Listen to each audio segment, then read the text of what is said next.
Knowing the difference between love and infatuation, this is something that all the time we tend to confuse chemistry with love. It's amazing. I remember when I was younger, God bless you, Josh, right in the background, okay? You know, Josh is my 21-year-old cameraman, and today he was telling me that he met a girl and they're hanging out, and you know, she told him that she loved him already, and this was all after 2 weeks, and I think to myself, man, I miss being in my 20s.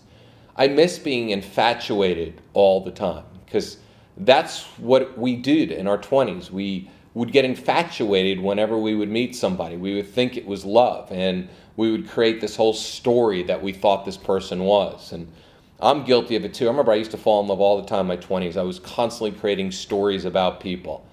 And that's where it becomes dangerous. As we get older, we want to be less about the infatuation story and more about the romance that's actually developing in front of us.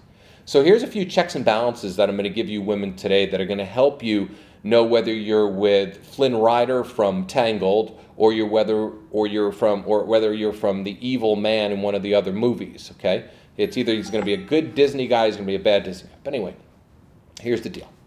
What I want you to do is I want you to realize right now that infatuation is just the chemistry that gets released. You know that. The minute you meet somebody, you're infatuated with them. So what I want you to do is I want you to get more in touch with your feelings. I want you to write down exactly what you want. How do you want to feel? How do you want to feel in the presence of the men that you meet? How do you want to feel? Write that all down. Take a piece of paper, write it down, and ask yourself, how do you want to feel? Because in life, I want you to like somebody for who they present themselves to, not be infatuated with the idea that you think they are.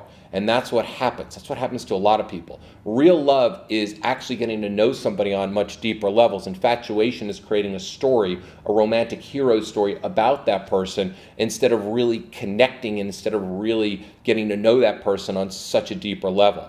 So the next time you're infatuated with a man, I want you to write down, does this man fit the profile of the exact type of guy you're looking for? Meaning, not the way he looks, not the way he dresses, not the job that he does, but the way he makes you feel inside. Do you feel inside like the beautiful woman you want to feel? Do you feel really amazing inside? Do you feel loved?